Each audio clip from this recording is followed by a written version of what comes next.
എനിക്ക് വളരെ ഇഷ്ടപ്പെട്ട ഒരു പള്ളിയാണ് ഞാൻ നിങ്ങൾക്ക് ഇന്ന് പരിചയപ്പെടുത്തുന്നത് കേട്ടോ. ഇത് വയനാട് ജില്ലയിലെ കോറോമുള്ള ഒരു പള്ളിയാണ്. കോറോം ടൗണിൽ തന്നെയാണ് ഈ പള്ളി വരുന്നത്. എനിക്ക് എൻ്റെ ഫേവറേറ്റ് ആയിട്ടൊരു പള്ളി ഉണ്ടായിരുന്നു എൻ്റെ സ്വന്തം നാട്ടിൽ. ആ പള്ളി ഇപ്പോൾ പുതുക്കി പണിതു. ഇപ്പോൾ അല്ല, കുറച്ച് മുന്നേ തന്നെ പുതുക്കി പണിതു പോയി. പണ്ടത്തെ ആ ഒരു പള്ളിയുടെ ഓർമ്മകൾ എനിക്ക് തിരിച്ചു തന്നൊരു പള്ളിയായിരുന്നു ഇത്. പണ്ട് നമുക്ക് പള്ളിക്കുളവും അതുപോലെ നല്ല വരാന്തയൊക്കെ ആയിട്ടുള്ള ഒരു ഓടിട്ടൊരു പള്ളിയായിരുന്നു.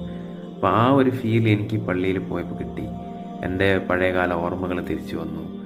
മരണപ്പെട്ടു പോയ ഒരുപാട് പേരുടെ ഓർമ്മകൾ വന്നു.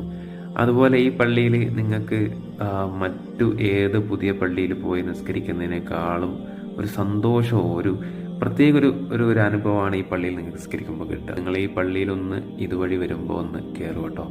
കുറ്റ്യാടി ടു വയനാട് മാനന്തവാടിക്കൊക്കെ വരുന്ന സമയത്ത് കോറോം ടൗണിലാണ് ഈ പള്ളി വരുന്നത്. അപ്പോൾ ഈ പള്ളിയിൽ സ്ത്രീകൾക്കൊക്കെ നിസ്കരിക്കാനൊക്കെ സൗകര്യമൊക്കെ ഉണ്ട്. യാത്രക്കാരായവർക്ക് അത്യാവശ്യ പാർക്കിംഗ് സൗകര്യം റോഡ് സൈഡിൽ തന്നെ ഉണ്ട് താനും. അപ്പോൾ എന്തായാലും ഈ പള്ളിയിൽ വരുന്ന സമയത്തൊന്ന് നിങ്ങൾ കയറുക. നിങ്ങൾക്ക് ആ ഒരു പണ്ടത്തെ പള്ളികളോടും പഴയ ഓർമ്മകളോടൊക്കെ ഒരു ഇഷ്ടം ഉണ്ടെങ്കിൽ എന്തായാലും നിങ്ങൾക്ക് ഇഷ്ടപ്പെടും. മാത്രമല്ല, ഈ നാട്ടുകാരോട് ദയവ് ചെയ്ത് ഈ പള്ളി പുതുക്കി പണിയരുത്. പുതുക്കി വാർപ്പിട്ട പള്ളിയാക്കി AC ഇട്ട പള്ളിയാക്കി മാറ്റരുത്.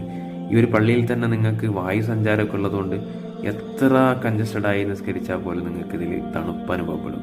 കാരണം വരാന്തയാണ്, പുറം പള്ളിയൊക്കെ ഫുള്ള് ഓപ്പണാണ്, വിൻഡോ ഒക്കെ ഓപ്പൺ ആക്കിയിട്ട് അത്രയും ഒരു ഫീലാണ് ഇതിനുള്ളിൽ നിസ്കരിക്കുമ്പോൾ. എനിക്ക് എത്ര വർണ്ണിച്ചാലും മതിയാവില്ല.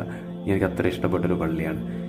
അപ്പോൾ ഈ പള്ളിയിലെ ഫോട്ടോസൊക്കെ ഞാൻ എടുത്ത ഫോട്ടോസൊന്നുമല്ല, ഞാൻ ഗൂഗിൾ മാപ്പിൽ നിന്ന് എടുത്ത ഫോട്ടോസാണ് കേട്ടോ. അപ്പോൾ അതിൽ പോസ്റ്റ് ചെയ്തവർക്ക് ക്രെഡിറ്റ്. മാത്രമല്ല, ഇതിൻ്റെ മാപ്പ് വീഡിയോ ആണ്. ഞാൻ അവിടെ പോയപ്പോൾ എടുത്ത ഫോട്ടോസൊക്കെ എൻ്റെ കയ്യിൽ നിന്ന് മിസ്സായി. അപ്പോൾ ഇതുവഴി വരുന്നവർ എന്തായാലും ഒരു പ്രാവശ്യമെങ്കിലും ഈ പള്ളിയിലൊന്ന് കയറുക. നിങ്ങൾക്ക് നഷ്ടപ്പെട്ടു പോയ ഒരുപാട് കാലത്തെ ഓർമ്മകൾ നിങ്ങൾക്ക് ഇതിൽ ഈ പള്ളിയിൽ നിസ്കരിക്കുമ്പോൾ തിരിച്ചു വരും. നിസ്കരിക്കുമ്പോൾ അല്ല, ഈ പള്ളിയിൽ കയറുമ്പോൾ തിരിച്ചു വരും. അപ്പോൾ എന്തായാലും ഇതുപോലത്തെ നിങ്ങളുടെ നാട്ടിലുള്ള നല്ല പള്ളികളൊക്കെ ഉണ്ടെങ്കിൽ എനിക്ക് അയച്ചു തരിക. എൻ്റെ ഇമെയിൽ ID ഇതിൻ്റെ കമൻറ്റ് ബോക്സിൽ കൊടുക്കാം.